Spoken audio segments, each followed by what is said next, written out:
بسم اللہ الرحمن الرحیم۔ آج ہم اس ویڈیو کے اندر اسلام کے جس حقیقی ہیرو کے بارے میں بات کریں گے اپنے اس لیکچر کے اندر، وہ ہیں سید احمد شہید بریلوی رحمۃ اللہ علیہ۔ اور حضرت کو جب تک دنیا قائم ہے انشاءاللہ تعالی اسلام کے نام سے یاد کیا جائے گا، مجاہدوں کے نام سے آپ کا نام یاد کیا جائے گا۔ حضرت شاہ ولی اللہ، حضرت شاہ سید احمد شہید رحمۃ اللہ علیہ کے بارے میں بات کرتا چلوں کہ آپ کی پیدائش دہلی کے اندر رائے بریلی کے اندر آپ کی پیدائش ہوئی 29 نومبر 1786 کو آپ پیدا ہوئے۔ آپ کی پیدائش کے کچھ عرصہ بعد آپ کے والد محترم کا انتقال ہوا۔ آپ نے ابتدائی تعلیمات اپنے اسی شہر کے اندر حضرت شاہ عبدالعزیز محدث دہلوی رحمۃ اللہ علیہ سے حاصل کی، اور شاہ عبدالعزیز محدث دہلوی یہ وہ شخصیت ہیں، شاہ ولی اللہ محدث دہلوی رحمۃ اللہ علیہ کے یہ بیٹے ہیں۔ اور سید احمد شہید رحمۃ اللہ علیہ نے انہی کے پاس، انہی کے مدرسے کے اندر جو مدرسہ رحیمیہ کے نام پہ بنایا گیا تھا، اس کے اندر ابتدائی تعلیمات انہوں نے حاصل کی۔ ابتدائی تعلیمات حاصل کرنے کے بعد 25 سال کی عمر میں، یاد رکھیں ہر آدمی کا ایک اپنا مزاج ہوتا ہے، ہر آدمی اپنے اعتبار سے کیا کرتا ہے، بات کرتا ہے۔ قدرتی طور پہ گاڈ گفٹڈ آپ جسے کہیں گے، ان کے اندر جہاد کا بڑا جذبہ تھا، جہاد کا بڑا ان کے اندر جوش تھا۔ تو سید احمد شہید رحمت اللہ علیہ 25 سال کی عمر میں ایک جماعت کے اندر بطور گھوڑ سوار کے شریک ہوتے ہیں، اور 6 سال تک یہ وہاں ان کے ساتھ کیا کرتے رہتے ہیں، گھوڑ سواری اور جرنیل کے طور پہ۔ اور یہ اس آدمی کی جماعت تھی جس کا سردار عامر خان تھا، سردار عامر خان۔ اب جب یہ ان کی جماعت میں تھے تو سردار عامر خان نے برطانوی حکومت کے ساتھ ایک چھوٹی سی سرداری کے طور پہ جو ہے نا کیا کر لی، سمجھوتا کر لیا، تو جس کی بنیاد پہ سید احمد شہید رحمت اللہ علیہ نے اس کی جماعت کو خیر آباد کیا۔ خیر آباد کرنے کے بعد جب یہ واپس آئے اور آ کر کے کہنے لگے اپنے استادوں سے، یہ دہلی آئے اور آ کر کے اپنے استادوں سے شاہ عبدالعزیز سے ملے اور ان کو آ کے ساری بات بتلائی کہ استاد محترم، اگر اس وقت میں نے مسلمانوں کا ہاتھ چھوڑ دیا تو اس سے مسلمانوں کو بہت زیادہ نقصان ہوگا۔ انہوں نے ان کی باتیں سنی اور انہیں یہی کہا ان کے استادوں نے کہ بیٹا، آپ اللہ کے نام پہ اللہ کے ساتھ وعدہ وفا کرتے ہوئے مسلمانوں کا ہاتھ پکڑو اور ان کا ساتھ دو، ان کو اس وقت ایک اچھے لیڈر کی ضرورت ہے۔ سید سعید احمد شہید رحمت اللہ علیہ نے مسلمانوں کا ہاتھ پکڑا اور ایک تحریک بنانا کی شروع کی، اور تحریک کے اندر انہوں نے یہ رکھا عام مسلمانوں کو، عام لوگوں کو اس تحریک کے اندر کیا کیا، شریک کیا بطور مجاہدوں کے طور پہ۔ اب ہوا یہ کہ سید احمد شہید رحمت اللہ علیہ نے کہ اپنی اس تحریک کا آغاز کرنے سے پہلے انہوں نے ان کے بارے میں کچھ لوگوں نے یہ بات کی۔ اولیویرا رائے ایک شخص ہیں، اس نے کہا سید احمد شہید یہ ایک ایسا شخص ہے جس نے وقت کو پہچانتے ہوئے، وقت کے ساتھ سمجھوتا کرتے ہوئے ایسی جماعت بنائی کہ جس کے اندر سیاست، اخلاقیات، معاشرت، معیشت اور سارا کچھ جو ہے نا پایا جاتا ہے۔ اور اسی طرح ان کے بارے میں سید ابو الاعلیٰ مودودی رحمت اللہ علیہ بھی یہ فرمایا کرتے تھے کہ سید احمد شہید یہ وہ شخص ہے کہ جس کو دیکھ کے، جس کے کردار کو دیکھ کے ہمیں خلفائے راشدین کی یاد آتی ہے۔ اتنا سادہ لو انسان تھے، فاقہ برداشت کر لینا، بھوکے ہونا، اپنے ساتھیوں کو کہنا میں نے کھا لیا تم کھا لو، یعنی ایسا یہ کیا کرتے تھے، اپنا کردار ان کا صاف اور اپنے ساتھیوں کے ساتھ ایسے رہا کرتے تھے۔ لہذا انہوں نے کیا کیا، سید احمد شہید رحمت اللہ علیہ نے جب اپنی جماعت بنائی تو ان کی جماعت کا سب سے پہلا جو ٹارگٹ تھا وہ رنجیت سنگھ تھا، جس کی حکومت چلتے افغانستان تک پہنچ گئی تھی۔ سید احمد شہید رحمت اللہ علیہ اس کو ٹارگٹ اس لیے بنایا تاکہ اس کے اوپر حملہ کر کے پشاور کے اندر ایک اپنا بڑا کیمپ کیا جائے اور برطانوی حکومت کے ساتھ، ان کی فوج کے ساتھ کیا جائے، لڑا جا سکے۔ اب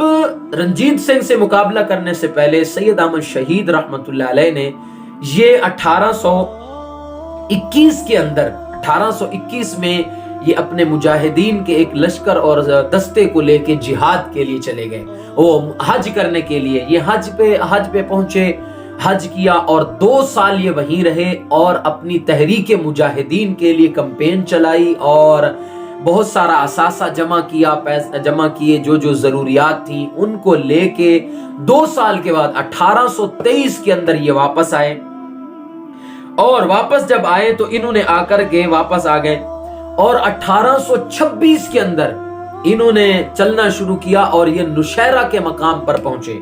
اور نوشہرہ کے مقام کے اندر انہوں نے آ کر کے اپنا ہیڈ کوارٹر قائم کیا، اور ہیڈ کوارٹر قائم کر کے انہوں نے رنجیت سنگھ کی طرف ایک دعوت نامہ بھیجا، اسلام کی دعوت دی کہ تم مسلمان ہو جاؤ، کیونکہ مسلمانوں کا طریقہ یہ ہے کہ وہ پہلے اسلام کی دعوت دیتے ہیں، تم مسلمان ہوتے ہو تو ہم بھائی بھائی ہیں، وگرنہ پھر میرے اور تمہارے درمیان جنگ ہوگی اور تلواریں ہماری کیا کریں گی، فیصلہ کریں گی۔ جب رنجیت سنگھ نے اعلان کیا کہ میں نے نہیں یہ کرنی، تو پھر انہوں نے اعلان کیا کہ بھئی آؤ پھر تمہاری اور ہماری کیا ہوگی، جنگ ہوگی۔ اب اس جنگ کے اندر سکھوں کی طرف سے 21 دسمبر 1826 کو اکورا کے مقام کے اوپر سکھ فوج کو انہوں نے چیلنج کیا، اور سکھ فوج کی طرف سے جنرل بدھ سنگھ میدان میں اترا بہت ساری فوج کو لے کے، اور الحمدللہ ثم الحمدللہ اللہ تعالیٰ نے اس تحریک کو، ان مجاہدین کو فتح دی کہ بدھ سنگھ اپنی جان بچا کر کے کیا کیا، وہاں سے بھاگا اور دوڑا یہ، اور جب یہ دوڑا تو پھر انہوں نے دوسری جنگ ہزارہ کے مقام پر ہوئی، ہزاروں کے مقام پر جنگ ہوئی، اور وہاں پر بھی الحمدللہ مجاہدین کو ایک بہت بڑی فتح ہوئی۔ اور جب یہ فتوحات کا سلسلہ شروع ہوا تو پھر پٹھانوں کے کئی سارے سرداروں نے سید احمد شہید رحمت اللہ علیہ کا ساتھ دینے کا اعلان کیا، اور ان کے ہاتھ پر بیعت کی اور ان کے ساتھ یہ کھڑے ہوئے۔ اب جب یہ بیعت کی ان لوگوں نے، تو پشاور کا جو گورنر تھا یار محمد، اس نے بھی سید احمد شہید رحمت اللہ علیہ مجاہدین کا ساتھ دینے کا اعلان کیا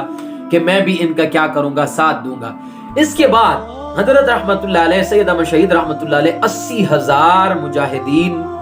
کو لے کے اب انہوں نے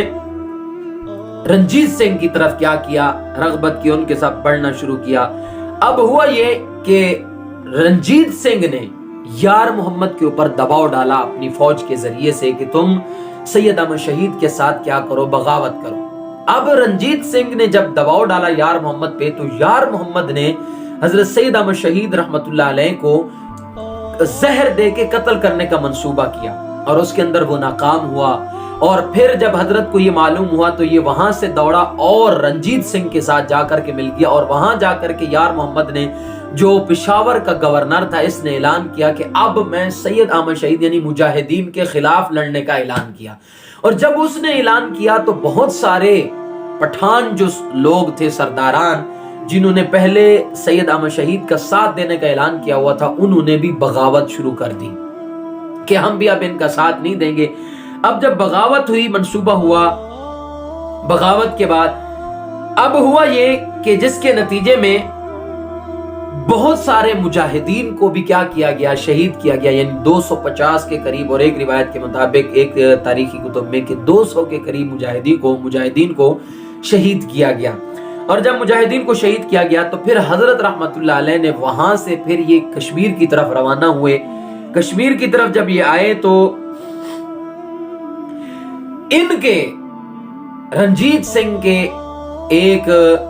جرنیل نے، ایک شخص نے ان کے اوپر بغیر بتائے حضرت رحمت اللہ علیہ کو، انہوں نے کیونکہ بالا کوٹ کے اندر، کشمیر کے اندر بالا کوٹ میں ایک مقام پر اپنا ہیڈ کوارٹر قائم کیا، اور وہ جگہ واضح طور پہ تو یہ بڑی محفوظ نظر آتی تھی، تو انہوں نے کیا کیا، سکھ آرمی نے بغیر بتلائے ان کے اوپر کیا کیا، حملہ کیا۔ اب حملہ کیا، کئی دن تک یہ لڑائی ہوتی رہی، تو کئی دنوں کے بعد مجاہدین کو کیا ہوا، شکست کا سامنا کرنا پڑا، مجاہدین کو شکست ہوئی، اور اس کے اندر کئی سارے مجاہدین شہید ہوئے۔ بالآخر شکست کے بعد 6 مئی 1831 کو سید احمد شہید رحمت اللہ علیہ 44 سال 44 ایئرز کی عمر میں کیا ہوئے، انہوں نے جام شہادت نوش کیا، اور اس کے بعد حضرت رحمت اللہ علیہ کو امیر المجاہدین کے لقب سے نوازا گیا۔ اور انہوں نے یہ جو تحریک مجاہدین بنائی تھی، اس کے بہت سارے مقاصد تھے کہ سکھوں کے مظالم سے ہم نے کیا کرنا ہے، جان چھڑوانی ہے، اللہ تعالیٰ کی حاکمیت ہوگی، بدعات کا کیا ہوگا، خاتمہ ہوگا۔ ان کے بہت سارے کیا تھے، مقاصد تھے، جس کی بنیاد پہ انہوں نے اس جماعت کو بنایا، اور اس جماعت کو انہوں نے کیا کیا، جاری کیا۔ تو یہ تھوڑا سا ایک تذکرہ تھا حضرت سید احمد شہید رحمت اللہ علیہ کو۔